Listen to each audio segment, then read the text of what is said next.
Kozhikode jail റോഡിലെ മരുന്ന് ശേഖരണ യൂണിറ്റിൽ തീപിടുത്തം. ഇന്നലെ അർദ്ധരാത്രിയാണ് സംഭവം. ഫയർഫോഴ്സ് എത്തി തീ അണച്ചു. മിഥില ബാലൻ ചേരുന്നുണ്ട് കോഴിക്കോട് നിന്ന് വിവരങ്ങളുമായി. മിഥില, എന്താണ് കൂടുതൽ വിവരങ്ങൾ?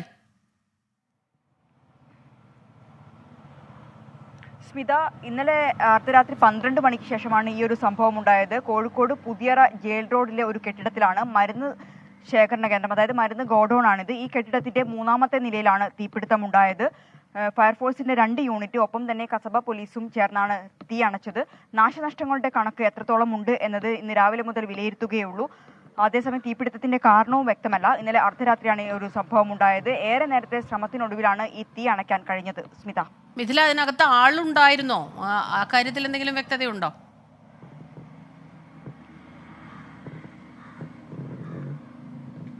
ആർക്കും പരുക്കില്ല എന്നാണ് നിലവിൽ നമ്മൾ പോലീസുമായി ബന്ധപ്പെട്ടപ്പോൾ അറിയാൻ കഴിഞ്ഞത്. ഞാൻ സൂചിപ്പിച്ചതുപോലെ തന്നെ ഇന്നലെ അർദ്ധരാത്രിയാണ് ഈ ഗോഡൌണെല്ലാം അടച്ച ഒരു സമയമായിരുന്നു. മരുന്ന് ശേഖരണ കേന്ദ്രമാണ്. വലിയ തോതിൽ മരുന്ന് കത്തി നശിച്ചിട്ടുണ്ട്. അതിന്റെ നാശനഷ്ടങ്ങൾ എത്രത്തോളം ഉണ്ട് എന്നത് വരും മണിക്കൂറുകളിൽ മാത്രമേ മനസ്സിലാവുകയുള്ളൂ. അക്ഷയ എന്ന മരുന്ന് സംഭരണ കേന്ദ്രത്തിലാണ് ഈ ഒരു തീപിടുത്തമുണ്ടായത്. ഈ കെട്ടിടത്തിന്റെ 3ാം നിലയിലാണ് തീപിടുത്തമുണ്ടായത്.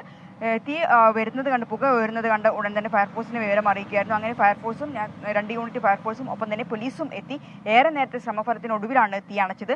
മരുന്ന് ശേഖരണ യൂണിറ്റാണ്. ഒരുപാട് മരുന്ന് അവിടെ സംഭരിച്ചിട്ടുണ്ടായിരുന്നു. ആ മരുന്നുകളെല്ലാം കത്തി നശിച്ചു എന്ന വിവരം തന്നെയാണ് ലഭ്യമായിക്കൊണ്ടിരിക്കുന്നത്. എന്തുതന്നെയായാലും നാശനഷ്ടങ്ങളുടെ കണക്ക് വരും മണിക്കൂറുകളിൽ മാത്രമേ വ്യക്തമാവുകയുള്ളൂ. ഏതായാലും ആളപായം ഒന്നും റിപ്പോർട്ട് ചെയ്തിട്ടില്ല എന്നുള്ള വാർത്ത ആശ്വാസമാകുന്നു. ഒപ്പം തന്നെ ഫയർഫോഴ്സ് എത്തി തീ അണയ്ക്കുകയും ചെയ്തിട്ടുണ്ട്. മിഥില ബാലനാണ് കോഴിക്കോട് നിന്ന് ഈ വാർത്തയുടെ വിശദാംശങ്ങൾ നമുക്ക് നൽകിയത്.